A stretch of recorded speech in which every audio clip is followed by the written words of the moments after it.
अगर इंसान हवा, पानी, आग और जमीन पर काबू पाना सीख जाएं तो ये कितनी तबाही मचा सकते हैं। आज की कहानी इसी से रिलेटेड है, तो चलते हैं आज की कहानी की तरफ।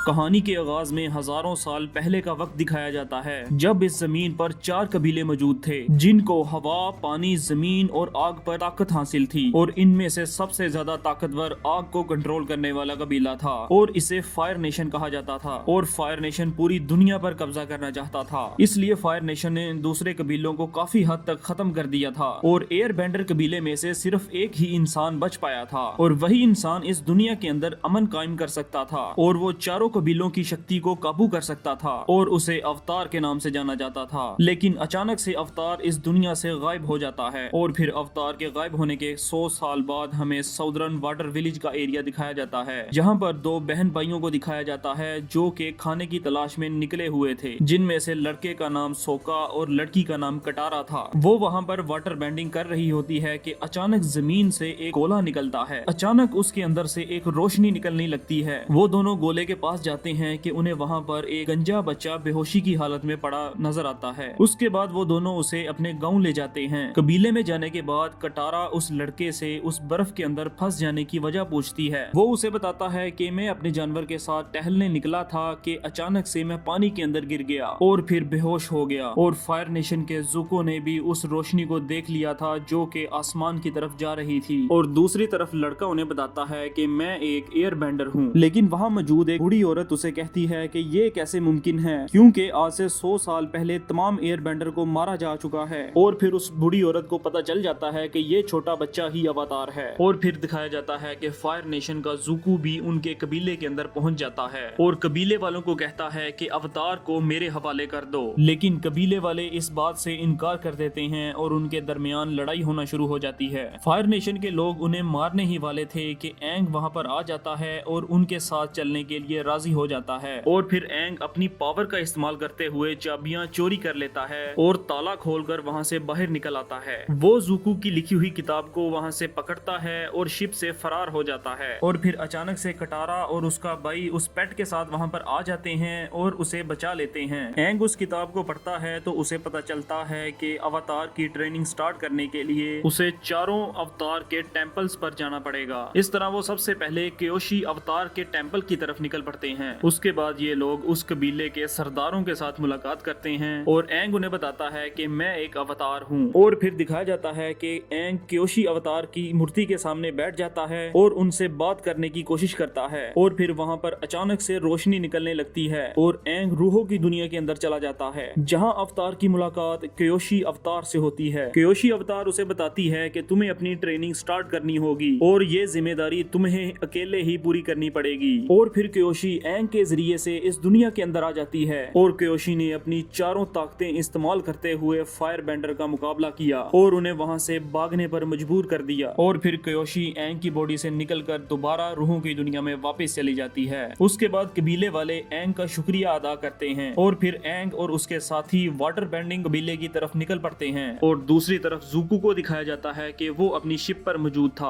और अपने कमांडर से बात कर रहा था। उसके कमांडर को भी पता चल चुका था कि अवतार लौट आया है। जुकू उसे कहता है कि ये बात किसी को मत बताना, लेकिन इसके बावजूद भी वो कमांडर उसके बाप को इस खबर को पहुंचा देता है जो कि फायर नेशन का सरदार था। ये खबर सुनकर राजा को काफी ज्यादा खुशी होती है कि उसके बेटे ने अवतार को ढूंढ निकाला है। लेकिन राजा की बेटी को काफी गुस्सा आता है जो कि जुकू की बहन थी। असल में जुकू की बहन फायर नेशन की सरदार बनना चाहती थी। और फिर एंग और उसकी टीम एक इलाके में पहुंचते हैं जहां पर अर्थ बेंडर रहा करते थे। अवतार और उसकी टीम की मुलाकात एक साइंटिस्ट से होती है जो कि उस वक्त में इंजीनियरिंग का काफी ज्यादा माहिर था। और दूसरी तरफ जुकू को भी इस खबर का पता चल जाता है कि अवतार और उसके साथी अर्थ बेंडर के एरिया के अंदर पहुंच चुके हैं, इसलिए वो उनकी तरफ निकल पड़ता है। कटारा का भाई और इंजीनियर मिलकर एक बहुत बड़ा एयर बलून बनाने की तैयारी में लग जाते हैं और दूसरी तरफ जुकू भी अर्थ बेंडर के एरिया में पहुंच जाता है। और फिर एंग और उसके साथियों का इससे सामना होता है और इनके दरमियान लड़ाई शुरू हो जाती जाती है और लड़ाई के दौरान जुकू एक जगह आग लगा देता है और एंग इस आग को बुझाने की कोशिश में लग जाता है कि अर्थबेंडर के सिपाही वहां पर आ जाते हैं और उसे पकड़ लेते हैं और दूसरी तरफ जुकू के अंकल आग निकालने लगते हैं जिसकी वजह से सिपाही उन्हें भी पकड़ लेते हैं। उसके बाद दिखाया जाता है कि किटारा और उसका साथी और इंजीनियर आपस में बातचीत कर रहे होते हैं और वो एंग को बचाने का प्लान बना रहे थे। इंजीनियर को महल के खुफिया रास्ते पता थे जो कि उन्हें बताता है एंग का एक दोस्त था जो कि अर्थबेंडर था और मजे की बात ये थी कि अर्थबेंडर का सरदार उसका वही दोस्त था जो कि अब 100 साल जिंदगी गुजार चुका था। और फिर कटारा और उसका भाई हैंग को बचाने के लिए वहां से निकल पड़ते हैं और वो एक गुफा के अंदर पहुंच जाते हैं और गुफा के अंदर एक टनल थी। फिर ये दोनों टनल के अंदर जाने लगते हैं। कुछ देर के बाद इनके सामने एक मॉन्स्टर आ जाता है जिससे डरकर ये एक दूसरे का हाथ पकड़ लेते हैं। मॉन्स्टर इनके प्यार को सूंघ लेता है और खामोश हो जाता है। कटारा उस मॉन्स्टर से बाहर जाने का रास्ता पूछती है तो वो मॉन्स्टर एक टनल बनाते हुए उन्हें बाहर निकाल देता है और दूसरी तरफ एंग और उस सरदार के दरमियान लड़ाई होने लगती है। एंग उसे बताता है कि मैं पिछले 100 साल से एक बर्फ के गोले के अंदर फंस चुका था लेकिन अब मैं आ गया हूँ, अब मैं इस दुनिया को तबाह होने से बचाऊंगा। इस तरह बादशाह का गुस्सा कम हो जाता है और दूसरी तरफ दिखाया जाता है कि जुकू के अंकल को अर्थबेंडर के लोग जेल के अंदर ले जा रहे थे कि जुकू वहां आ जाता है और उन्हें बचा लेता है और दूसरी तरफ एंग और उसके साथी वाटर बेंडिंग कबीले की तरफ निकल पड़ते हैं। रास्ते में इन्हें नजर आता है कि एक जंगल में आग लगी थी। वहां ये नीचे उतरकर लोगों से पूछते हैं तो लोग इन्हें बताते हैं कि ये सब कुछ फायर नेशन ने किया है। और दूसरी तरफ जुकू की बहन को दिखाया जाता है जो कि अपने बाप से कहती है कि मुझे आप सिपाहियों के साथ जाने की इजाजत दें ताकि मैं अवतार को ढूंढ कर ला सकूं। बादशाह उसे कहता है कि तुम ये करके भी देख लो क्योंकि जो भी अवतार को ढूंढ कर लाएगा वही फायर नेशन का अगला सरदार होगा। और दूसरी तरफ एंग को दिखाया जाता है कि जिसे उस इलाके के अंदर कुछ एनर्जी महसूस हो रही थी। एंग वहां पर अपनी पावर का इस्तेमाल करता है और वो तीनों ही रूहों की दुनिया के अंदर चले जाते हैं और एंग को एक गुफा नजर आती है और वो उस गुफा के अंदर चला जाता है तो वहां उसे एक मॉन्स्टर दिखाई देता है और उस मॉन्स्टर ने एंग के दूसरे दोनों साथियों को अपने काबू में कर लिया था। वो मॉन्स्टर एंग से पूछता है कि क्या तुम मुझे कोई मेरी चीज लौटाने आए हो। एंग उसे कहता है कि मेरे पास तुम्हारी कोई चीज नहीं, मैं तो अपने दोस्तों को बचाने आया हूँ। रूहों की दुनिया में एंग अपनी ताकत इस्तेमाल नहीं कर पा रहा था इसलिए वो अपनी जान बचाने के लिए वहां से भाग जाता है और फिर अचानक से एंग एक कमरे के अंदर पहुंचता है जहां उसकी मुलाकात अपने मास्टर से होती है। वो मास्टर एंग को बताते हैं कि तुमसे पहले भी कुछ अवतार ने इसका मुकाबला किया है जिनमें से फायर नेशन के अवतार ने इनको बहुत अच्छी टक्कर दी थी और वो इसकी कोई चीज चुरा कर ले गया था।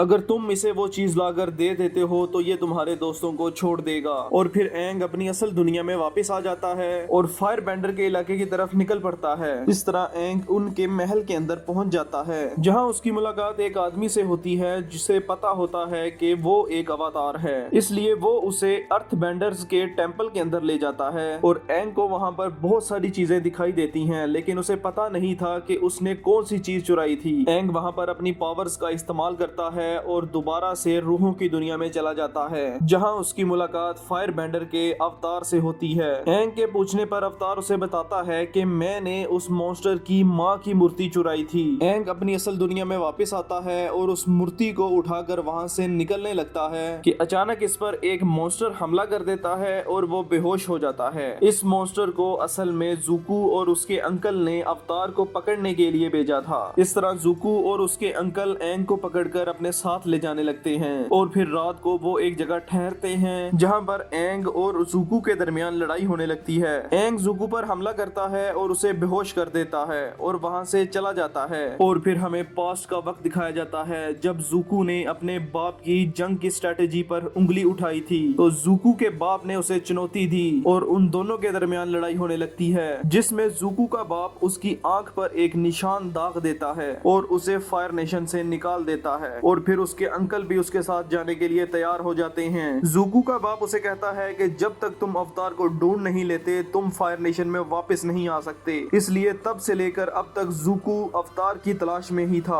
और फिर एंग उस मॉन्स्टर के पास जाता है और उसे वो मूर्ति लौटा देता है। इस तरह वो मॉन्स्टर इसके साथियों को आजाद कर देता है। एंग और उसके साथी अगले दिन वाटर बेंडर के एरिया के अंदर पहुंच जाते हैं और वहां के सरदार जानते थे कि एंग ही एक अवतार है और वो खुश थे कि वो इन्हें फायर नेशन के हमले से बचा लेगा। और फिर दिखाया जाता है कि अवतार अपनी पावर्स को इस्तेमाल करता है और उसकी मुलाकात वाटर बेंडर के अवतार से होती है। वो अवतार एंग से कहता है कि तुम्हें अपने दोस्तों की बजाय खुद मेहनत करनी चाहिए, क्योंकि हर अवतार को अपनी लड़ाई अकेले ही लड़नी पड़ती है। और फिर दिखाया जाता है कि कटारा के भाई की मुलाकात एक लड़की से होती है जो कि सफेद बालों वाली थी, और वो लड़की रूहों की दुनिया में भी आ जा सकती थी। वो लड़की उस लड़के को बताती है कि हम चांद की रूह की मदद से ही वाटर बेंडिंग कर पाते हैं, और जब मैं छोटी थी तो मैं काफी बीमार थी और मैं मरने वाली थी कि चांद की रूह ने अपनी रूह में से कुछ हिस्सा मुझे दिया और मैं बच गई। यही वजह है कि मैं रूहों की दुनिया में भी आ जा सकती हूँ। और दूसरी तरफ ज़ुको की बहन को दिखाया जाता है जो कि अपने बाप को मुतासिर करने के लिए अपने हाथों से बिजली तक निकाल लेती है, और उसका बाप उससे काफी खुश हो जाता है। और दूसरी तरफ दिखाया जाता है कि फायर नेशन का जहाज भी वाटर बेंडिंग एरिया के अंदर पहुंच जाता है,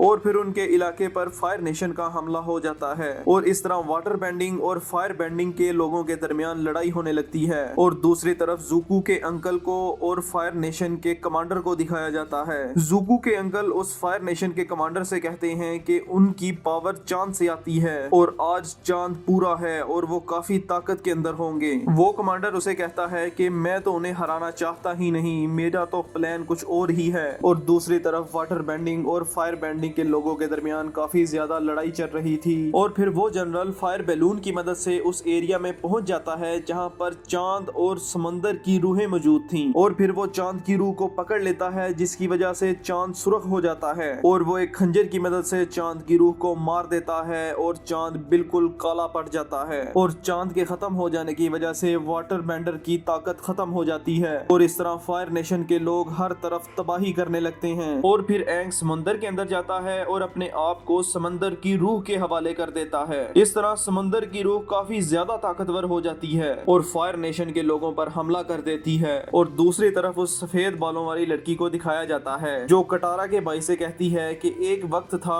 जब चांद ने मुझे अपनी रूह देकर बचाया था और आज चांद को मेरी जरूरत है। इस तरह वो पानी के अंदर चली जाती है और अपने आप को समंदर और चांद की रूह के हवाले कर देती है। इस तरह चांद एक बार फिर से जिंदा हो जाता है। और दूसरी तरफ कटारा एंग को कहती है कि सब ठीक हो चुका है, अब तुम्हें समंदर की रूह से वापस आ जाना चाहिए। इस तरह एंग का गुस्सा कम हो जाता है और वो समंदर की रूह से बाहर निकल आता है। एंग देखता है कि हर तरफ काफी ज्यादा तबाही हो चुकी थी, लेकिन वो इस बात से खुश भी था कि सब दोबारा ठीक हो चुका है। और ये खबर फायर नेशन के सरदार तक भी पहुंच जाती है कि वाटर बेंडर ने फायर बेंडर को हरा दिया है। ये सुनकर फायर बेंडर का सरदार कहता है कि हमें इससे फर्क नहीं पड़ता, क्योंकि हम वाटर बेंडर को हराना चाहते ही नहीं थे, हमारा मकसद तो कुछ और ही था। दूसरी तरफ दिखाया जाता है कि ज़ुको की बहन ने अर्थ बेंडर के एरिया पर हमला करके उसे अपने काबू में कर लिया था। जब फायर नेशन का कमांडर ज़ुको के बारे में पूछता है तो उनका सरदार उसे कहता है कि कभी कभार हमें जीतने के लिए कमजोर लोगों की कुर्बानी देनी पड़ती है। इसके साथ ही कहानी खत्म हो जाती है।